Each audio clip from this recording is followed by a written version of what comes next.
Ang laging pumapasok sa isip ko, hindi ko alam kung konsensya ang tawag doon.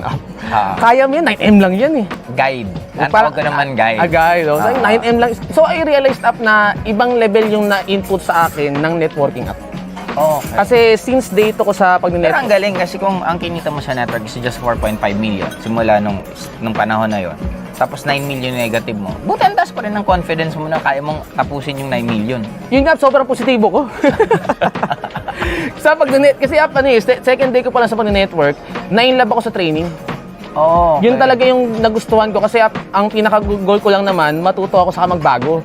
Wala talaga sa una, wala talaga sa Hindi isip ba yung maganda ugali mo before? Hindi sa maganda yung ugali. Mahihain po kasi ko, may nalog ko, tapos negative thinker ako. Wala akong katangian na parang magiging successful ako sa larangan na to app. Kasi lahat ng katangian na dapat meron dito, wala ako. So literally app, alam ko po yan, aware na aware ako doon. Kaya sabi ko sa sarili ko, kailangan ko mag-improve araw-araw.